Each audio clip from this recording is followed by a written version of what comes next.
Yeah, so we're about to go into some pretty heavy content, or it could get heavy. And we were just talking about how we were going to discuss today and what we were going to discuss. And Storm brought it to my attention that we should do a blunt trigger warning because the topic is working well in trauma. So we might choose to share something that, or one of our own traumas that might remind viewers of their own.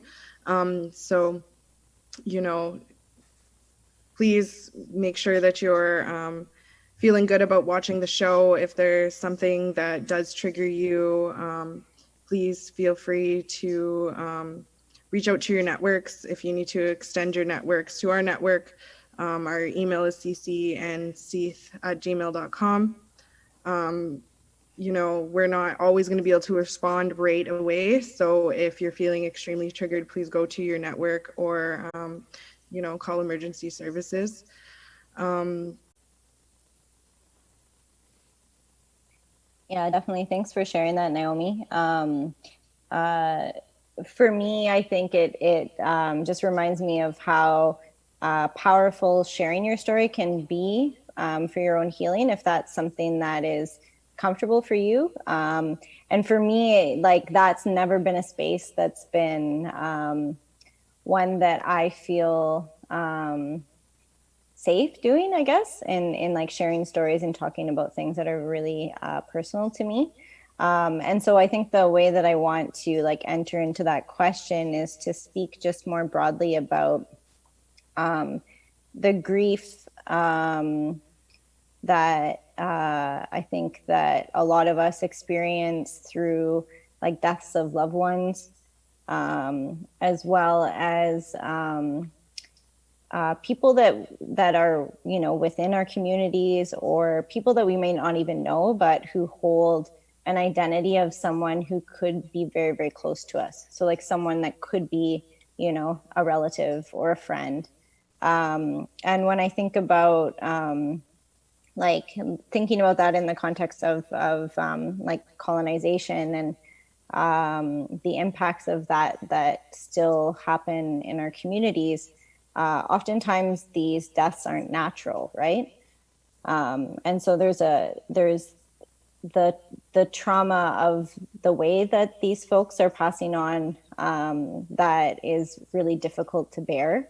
And something that we talk about with my team in the work that I do with 4 Hours Youth Movement is just how difficult it is to just show up in work when the grief is compounding.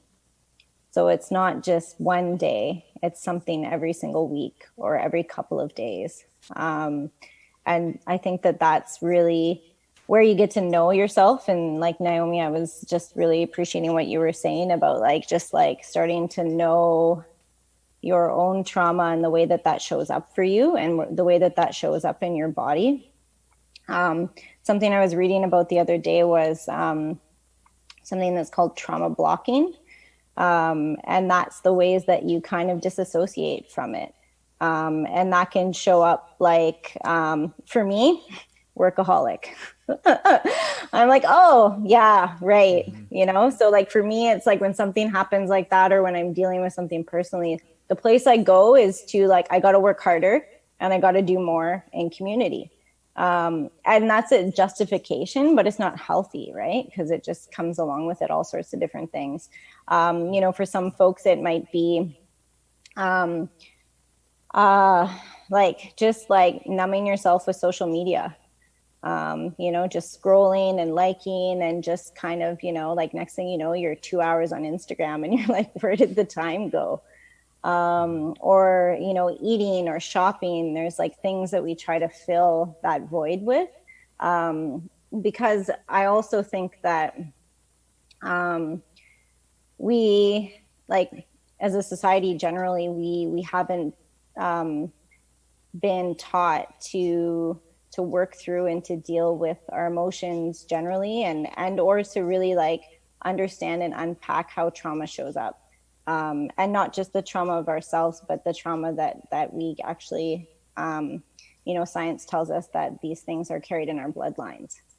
And so it's also an intentional piece, I think, of the history of colonization, to detach Indigenous peoples from our natural practices of healing. So yeah, so that's that's kind of what comes to me when I think about that is like the grief in community and how I've dealt with that in my own work and the ways that that's been healthy, but maybe not so much.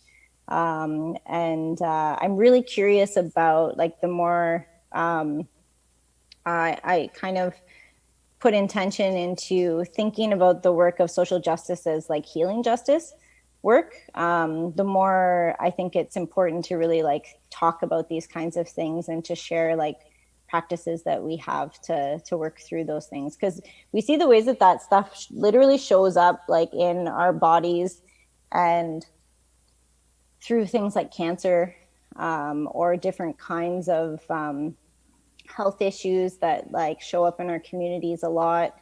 And like that's hurt somewhere, right? Like it's just like manifesting as some sort of like disease or parasite within your body. And yeah, I think that what can be most like healing and like liberating for us is to like be able to find ways to let that go. Mm-hmm. I can relate to that. Like I feel a lot of pressure like to act or behave or speak in a certain way, but then like when I'm in professional situations, and I feel like my trauma is like written on my forehead.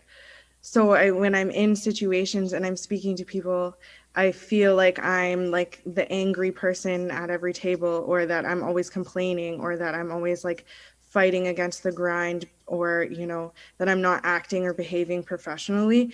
And like then it makes me question if it's like because of my traumatic background that I have those behaviors, or because is capitalism just evil and the standards of the world around me are ineffective and just not real, and I'm actually working towards something, or like those positive changes. So sometimes I have to like really check myself, like am I having a trauma response, like am I just angry trauma responding, or is this like actually a legit injustice that needs to be like overtaken. So being a person who was like legit born into trauma and faced it, like Jess was saying, at so many different levels and points, whether it's like on a micro scale on the daily when my friend passes away and I have to work that I need to do, and I get into an argument with a family member, right? Or whether it's like on this like macro scale where like my most of my life was spent living in poverty, and I'm just like kind of now adjusting to being able to like provide for myself and what that means, and also being able to hold it together enough and behave the way other people behave that may not have had those traumas, I guess, or like behave in society the way I'm expected to behave. I don't want to go like too much on a rant, but I just feel like I have this push pull between like the traumatized me and the behaviors that I learned, and then the like professional self that I want to like put out to the world, and the balance between that of like changing things so that people can be open about their trauma, or can be open about their mental health or their experiences without having that stigma around it, or like sometimes that you can just say that you had a bad day or that you misspoke. So I don't know, that's it. That's my rant. Rants from Cece. I definitely feel what you said there, and I mean, just talking about like the traumatized self versus the professional self, and like weighing the two of those together. That's definitely something that resonates a lot, and I think that like, when you're like, at least for me, when I'm going out into the world, I want to make sure I'm doing whatever it is I can to try to help create spaces for people to be able to open up and understand that, hey, these traumas aren't something that are an othering thing. It should be something that you can understand and accept, and everybody around you should be able to also understand and accept that, and not expect you to just stuff it away. You know what I mean? Like it's a real thing that has defined so many people, and yeah. So I definitely feel what you were saying there.